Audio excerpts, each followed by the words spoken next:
নমস্কার বন্ধুরা, মা বেটি চ্যানেলে আপনাদের স্বাগত জানাই।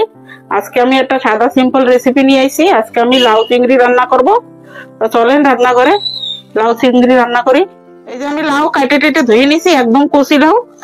আর এই যে নিচে চিংড়ি মাছ, এই যে 250 গ্রাম চিংড়ি মাছ। এই চিংড়ি দিয়ে লাউ দিয়ে আজকে আমি রান্না করব। কড়াইতে দিয়ে দেবো তেল, সরষের তেল। চিংড়ি মাছের মধ্যে দিয়ে দেবো একটু লবণ আর একটু দিয়ে দেবো হলুদ। আমি চিংড়ি মাছটা ভেজে নেবো। আমি আর হাত লাগাবো না, খুন্তি দিয়ে করবো।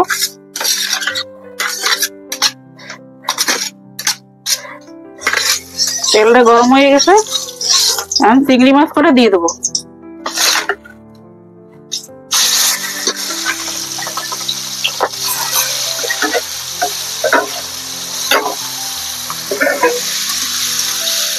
আমি চিংড়ি মাছ কটা একটু লাল লাল করে ভেজে নেবো। এই যে আমার চিংড়ি মাছ কটা ভাজা হয়ে গেছে, এখন আমি চিংড়ি মাছ কটা নামাই নেবো। চিংড়ি মাছ কটা নামাই নেবো। এই কড়াইতে আমি লাউটা দিয়ে দেবো।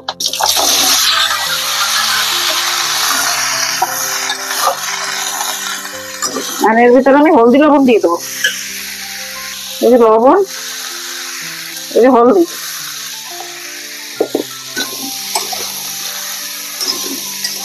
লাউটা একটু ভালো করে কষাই নেবো।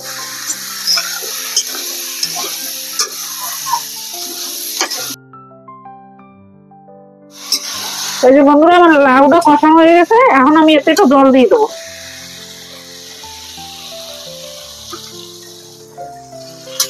একটু জল দিচ্ছি, আর দেবো না। এর ভিতরে দিয়ে দেবো এই যে কাঁচা লঙ্কা চিড়ে নিয়েছি, কাঁচা লঙ্কা কাটা কাটা দিয়ে দেবো এর ভিতরে। নাড়াচাড়া দিয়ে একটু ঢেকে দেবো। এটা একটু ঢেকে দেবো। এই যে ঢাকন দিয়ে ঢেকে দিচ্ছি। আমি এখন ঢাকনটা খুলতেছি, খুলে দেখি হয়ে গেছে নাকি।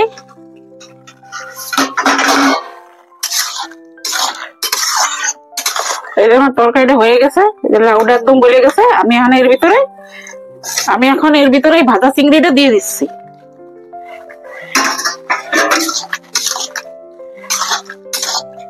এখন আমি এটা নাড়াচাড়া দিয়ে নাড়ে সম্বর দিয়ে দেবো।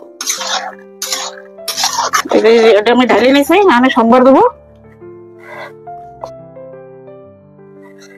দিয়ে দেবো 2টো তেজপাতা আর গোটা জিরা।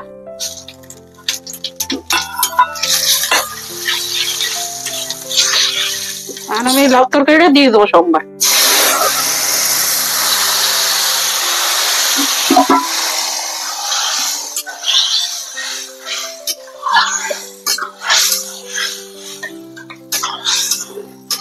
আর একটু 2 মিনিট ফুটাই নেবো। এই যে আমি 1 চামচের মতো নিয়ে নিয়েছি চালের গুঁড়ি, এটা একটু জল দিয়ে গুলে ওর ভিতরে দিয়ে দেবো।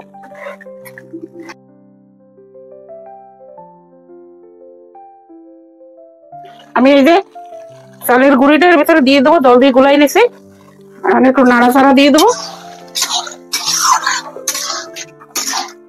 হয়ে গেছে আমার লাউ চিংড়ি। এই যে একটু চিনি দিয়ে দেবো, একটু লাউটা মিষ্টি মিষ্টি লাগবে। আর দিয়ে দেবো ধনেপাতা। হয়ে গেছে আমার লাউ চিংড়ি, আনে নামাই নেবো। চালের গুঁড়িটা দিলে কি একটু খাইতে একটু স্বাদ লাগে ভালো। তরকারিটাও দেখতে অনেক সুন্দর লাগে। এই যে আমার লাউ চিংড়ি রান্না করা হয়ে গেছে। আপনারা এরকম রান্না করে খাবেন। ভালো লাগলে কমেন্ট করবেন, লাইক করবেন, শেয়ার করবেন, সাবস্ক্রাইব করবেন। আর এরকম পাশে থাকবেন। ভালো থাকবেন, সুস্থ থাকবেন।